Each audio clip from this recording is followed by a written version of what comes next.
O Santos passou um vexame histórico e já vem técnico novo chegando. E o que o Xabi Alonso tá escondendo da gente? E no CS, a Imperial finalmente consegue trazer os Skulls. Esses são os assuntos da semana. Disclaimer, o vídeo está sendo gravado na quinta-feira, dia 21, e por isso eu não vou falar da rodada da Libertadores, porque ela ainda não foi encerrada. E, bom, primeiramente, antes de me apresentar e apresentar o canal, eu queria avisar você, se você quer ver apenas um dos assuntos aqui, assiste o vídeo inteiro, mas se você quiser assistir um dos assuntos específicos aqui nesse vídeo, é só você ver aqui ó, embaixo em capítulos, você seleciona o assunto que te interessa e pronto, você assiste só a questão que te interessa, não precisa assistir o vídeo inteiro, tá todo marcadinho, bonitinho, mas se você quiser assistir o vídeo inteiro, conhecer o canal, conhecer a nossa abordagem e de repente conhecer a nossa opinião sobre outros temas, fica aqui pelo vídeo inteiro. Bom, fala pessoal do canal Fluxo Eleven, eu sou o Gustavo e sejam bem-vindos ao nosso canal, ainda em construção, que, bom, a gente aborda diversos temas de futebol de campo masculino, a gente fala da Kings League, a gente fala de esporte eletrônico, preponderantemente o CS, que é o que eu acompanho mais, e, bom, clica no botão de like aí e se inscreve no canal para não perder muito conteúdo que tá chegando aí. Vamos rumo a 100 inscritos por aqui e sejam todos muito bem-vindos. Com isso, bora lá. Esse não é um tipo de vídeo que eu gosto de fazer muitos cortes, é como se fosse um vídeo mais trocando ideia mesmo, informando. Não é um vídeo com caráter 100% informativo, é mais opinativo. Então eu vou trazer a informação aqui e vou falar o meu ponto de vista sobre o assunto aqui abordado. O primeiro assunto é esse aqui. O Santos foi massacrado pelo Vasco no domingo, todo mundo já sabe, esse assunto já foi extremamente repercutido ao longo da semana, mas eu não posso deixar de falar sobre isso, não consegui gravar o vídeo na segunda-feira, por isso que eu tô gravando na quinta, e a gente precisa falar sobre isso, pra quem tá conhecendo agora o canal, pra quem tá chegando agora, eu sou torcedor do Santos, então o Santos vai receber uma atenção maior nesse canal, eu vou falar de todos os times, vai ter aquela dosagem saudável de clubismo, aquelas opiniões não tão profissionais, mas enfim, são opiniões sinceras. E esse jogo foi um completo atropelo. A gente precisa falar uma coisa antes, muito importante, o Santos foi prejudicado. Aquela bola no primeiro gol do Vasco me parece ter saído, e era pra ter tido aquela expulsão também no primeiro tempo, né? Então a gente sabe o quanto o Santos foi prejudicado no primeiro tempo, saiu perdendo por 1-0. Mas quando você toma um 6-0, você não pode usar isso como justificativa. Erros de arbitragem. Você tomou 6. Você tomou 6 em casa. Eu me arrisco a dizer que esse é o pior vexame da história do Santos, em termos de resultado, o jogo. E não é exagero nenhum, porque a gente pensa nas goleadas sofridas pelo Santos, e tem o 7-1 contra o Corinthians, só que são outras condições. A gente, quem estava naquela época, lembra de um contexto de provável derrubada de treinador. Mas tudo bem, é uma goleada com a mesma diferença de gols pro seu maior rival. É algo tenebroso, pavoroso. Em 2023, ano da queda do Santos, o Santos toma um 7-1 pro Internacional. Então é a mesma diferença de gols também. Mas tem dois poréns. Era o Corinthians e o Internacional eram jogos fora de casa. Contra o Vasco não. Contra o Vasco o Santos estava em casa, porque o Santos estava em um mando seu, Morumbi. O Santos tem uma torcida na capital também gigantesca e 53, 54 mil pessoas assistiram esse 6-0. Era um Santos em condição de vencer o Vasco, em condição de vitória. O Santos com um time bom. Um time bom. Aquele time de 2023, no 7-1, já estava moralmente rebaixado. Aqui não. O Santos com o Neymar em campo. O Santos com bons jogadores, com um elenco. Mais uma vez, o time não é excelente. O elenco é ruim. Não tem profundidade, não tem muitas opções. Mas o time titular é bom, cara. O time titular não é pra tomar 6-0 pro Vasco. Que, com todo respeito, o Vasco atravessa uma das maiores crises da sua história. E vinha jogando um futebol péssimo. Quer mais um exemplo? Não tem nada mais futebol brasileiro do que isso, né? O pessoal fala não tem nada mais Vasco do que isso. Eu acho que não tem nada mais futebol brasileiro do que isso. O Vasco goleou o Santos, foi até o Alfredo Jaconi ontem e perdeu pro Juventude, 2-0. O mesmo Juventude que o Santos venceu no Morumbi. Não tem lógica, não tem lógica, não tem... Futebol não é uma ciência exata e não tem regra de 3. Mas, vamos lá, olhando alguns aspectos aqui do Santos. O Santos tem a sua instituição exposta ao ridículo. É ridículo o Santos tomar tanta goleada, ser um time agora que tá sempre fadado ao rebaixamento, ao fracasso, a tantos memes. É claro que os rivais vão zoar, mas o Santos tá armando ainda mais os rivais pra zoar. Enfim, Bom, é tão difícil até achar palavra, porque é um 6-0, sabe? São coisas que eu nunca vi, são coisas que revoltam qualquer torcedor do Santos. A torcida fez aquele protesto de virar de costas e a gente imagina pelo lado dos jogadores, né? Você tá jogando e a sua torcida não tá te assistindo mais jogar. Tem o choro do Neymar, que é uma questão à parte também.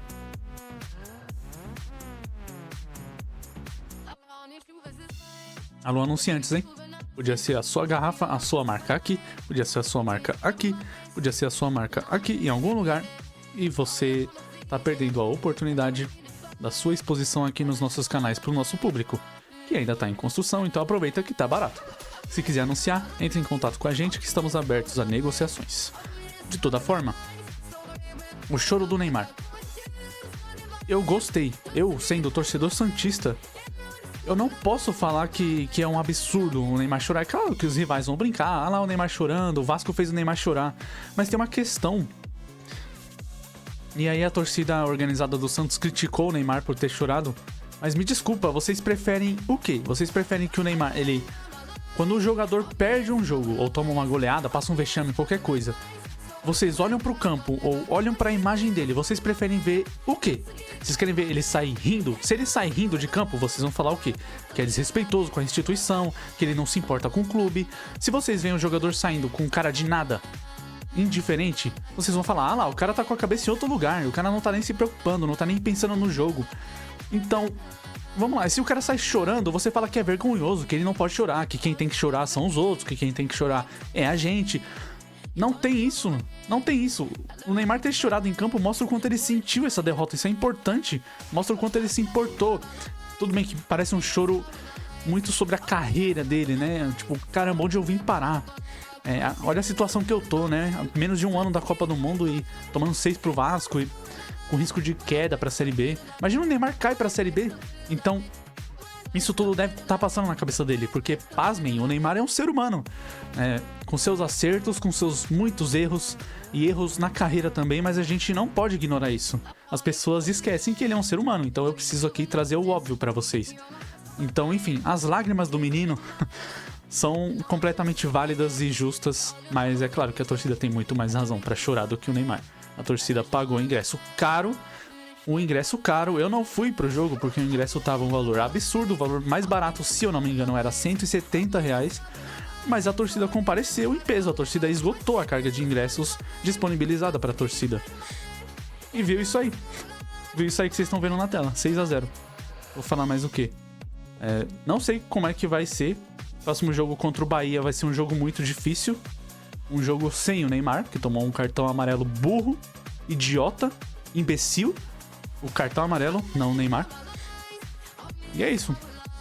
Como é que o Santos vai se reerguer depois disso? O Santos que venceu o Flamengo e Cruzeiro. Aí toma uma goleada pro Vasco. Capaz de chegar lá na Fonte Nova, lá em Salvador, e ganhar do Bahia. Futebol é isso, né? Vamos ver o que... Esse ano vai ser longo, esse segundo turno do Brasileirão vai ser muito longo pro torcedor santista, eu já aviso. E o Vasco, parabéns, uma vitória histórica. Beleza, perdeu ontem pro Juventude, mas eu ainda acho que é uma vitória que dá uma virada de chave. Eles pensam, tipo, o que a gente pode fazer? Ainda mais sem o Verratti, né? Tem toda a questão que o time fica mais móvel sem ele. Mesmo ele sendo o artilheiro do Vasco no ano, mesmo ele sendo um cabeceador nato, um finalizador muito bom, mas um excelente cabeceador, talvez o melhor cabeceador do futebol brasileiro, ainda assim o Vasco vem jogando melhor sem ele. Então, trabalho pro Fernando Diniz, né? Com isso, só para encerrar, o Santos, aqui a informação trazida pelo Lucas no set, que o São Paulo não vem, pediu reforços, e o Santos, eu acho que talvez aqui, enquanto até esse vídeo sair, já tenha sido anunciado, mas o Vojvoda vem pro Santos. Eu não sei o que esperar, é um técnico que é um futebol completamente diferente do futebol jogado pelo Sampaoli, né? Treinado pelo Jorge Sampaoli. Mas o Vojvoda é um técnico, o Santos vai ter um técnico. O Kleber Xavier, com todo respeito, excelente auxiliar técnico, mas como técnico ainda não vingou, porque é o primeiro trabalho dele como profissional, e a gente esquece disso.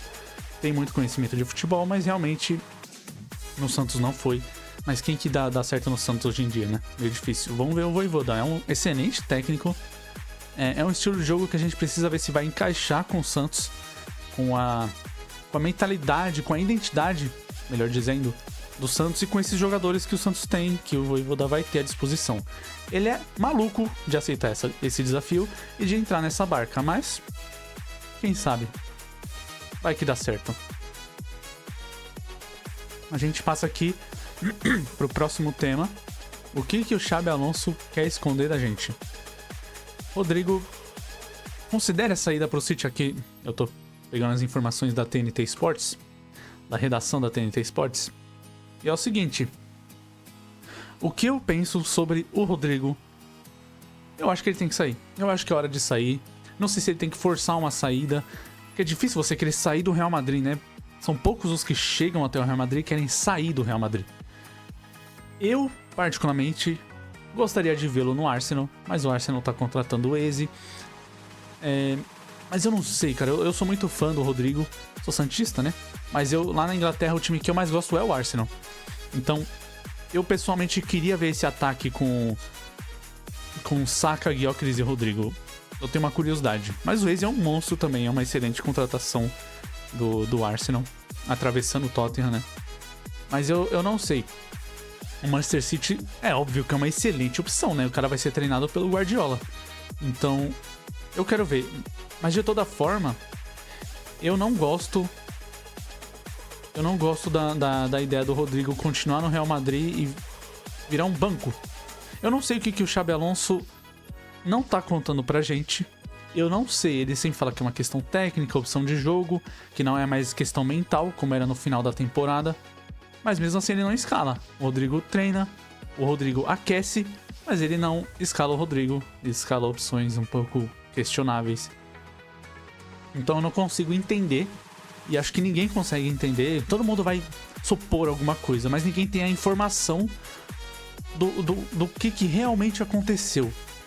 E talvez a gente nunca saiba só se alguém realmente resolver jogar a merda toda no ventilador, se é que tem merda pra ser jogada no ventilador. De toda forma, eu apoio o Rodrigo sair do Real Madrid, mas não pode ir pra qualquer projeto. O Arsenal, eu acho um projeto excelente e ele teria um encaixe muito bom naquele time. Tem muita rodagem, ele joga em várias posições, mas lá ele conseguiria jogar na posição dele no lugar do Martinelli. O Rodrigo é melhor que o Martinelli, mas o Martinelli seria aquele reserva de luxo, né? É um excelente reserva também, uma excelente opção pro Rodrigo. Então, enfim, a esperar os próximos capítulos, próximas negociações. O Rodrigo é um atleta caro. Eu acho que o Real Madrid vai estar disposto a vender, mas não vai vender por pouco. Eu, como torcedor santista, vou ficar muito feliz por ele e muito feliz pelo dinheiro que vai cair na conta do Santos por ser o clube formador. Porém, é uma pena que a saída dele do Real Madrid tenha que ser assim. As pessoas esquecem o que ele fez, principalmente naquela Champions em que ele faz o gol contra o Chelsea, em que ele faz aqueles 2 gols heróicos, históricos contra o Manchester City. O Rodrigo é bicampeão da Champions pelo Real Madrid. Tudo bem que é um time que tem 15 Champions, né? Quem tem 2 Champions é mais um. Mas enfim, eu quero o Rodrigo fora do Real Madrid, se for City, se for Arsenal. Só não quero no United, porque, né, o United a gente sabe vai acabar com a carreira dele. Porém, vamos ver. Eu quero o Rodrigo na Premier League, eu acho que seria uma opção excelente. Não vejo mais clima pra ele no Real Madrid, principalmente depois da chegada do destruidor de vestiários, né, Mbappé. E agora a gente vai falar de esporte eletrônico, sim, vamos falar de Counter-Strike, vamos falar de CS, jogo de tiro. É o seguinte, a Imperial contratou o Skulls, finalmente, porque já tentou antes, não conseguiu, e aí a Imperial trouxe o jogador português, que já tá fora, é o SHR, né? E que venceu já um título com a Imperial. Mas o Skulls é muito melhor, o Skulls é muito melhor, tanto que eu acho que a questão não é nem que se o Skulls é uma boa opção para Imperial. O Skulls é uma opção excelente, excelente. É um jogador de um nível muito alto, desde a PEN, na Liquid. Na Liquid ele jogava muito fora de posição, foi muito injustiçado, tá? Jogou na Fúria muito bem também. E fez até uma competição pela FaZe, né? A FaZe já queria o Skulls, né? Mesmo que para jogar uma competição. Então isso já mostra que ele não é pouca coisa. E então a Imperial contrata um bom jogador, mas não é essa a questão. A questão é, será que a Imperial é uma boa questão pro Skulls? A Imperial vem se reformulando, a Imperial não vem apresentando bons resultados há muito tempo. Beleza, que ganha um campeonato aqui, ganha um campeonato ali, às vezes aqui no Brasil, mas não tá conseguindo mais ser relevante no cenário internacional, no cenário mundial. Há muito tempo, desde daquele Major anterior ainda, que aí sim a Imperial foi bem, mas faz tempo, né? Imperial 03 no último Major, então o Major é sempre o que mais importa. Vamos ter Skulls e Cello jogando de novo. Eu gosto desse time. Se você olhar nome a nome, Skulls, No Way, Cello, Try e Vini, com o Zac de coach. Eu acho um time muito bom. Eu acho um time muito bom. Eu acho que tem um potencial pra coisas grandes, pra melhorar muito. Mas eu não sei. É difícil falar e a gente tenta falar antes, né? Porque, enfim, não dá pra ficar sendo engenheiro de obra pronta toda hora. Então a gente tenta aqui fazer as nossas projeções.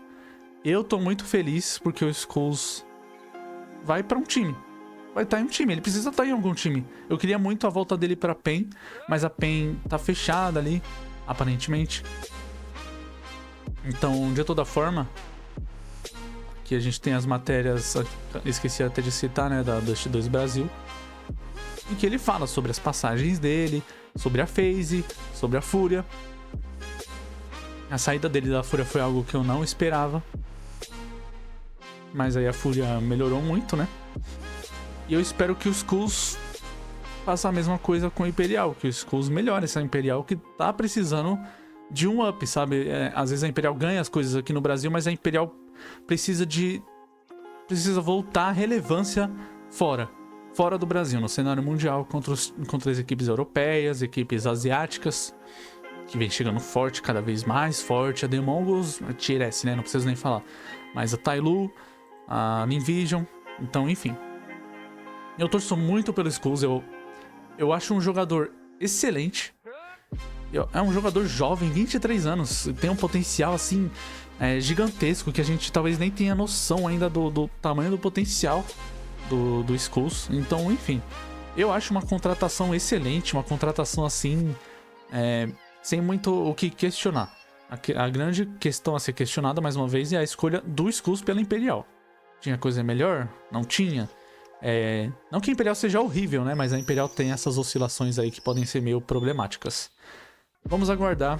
Eu torço muito pela Imperial, pelo Skulls. É um time que eu gosto muito e é um jogador que eu gosto demais também. Então, enfim, tudo para ser o casamento perfeito. Então é isso. Esse foi o vídeo. Deixa seu like aí e se inscreve no canal Fluxo Eleven para apoiar o nosso conteúdo, uma comunidade que está só começando. Vamos rumo a 100 inscritos por aqui. A gente temos hoje o quê? 33, 34.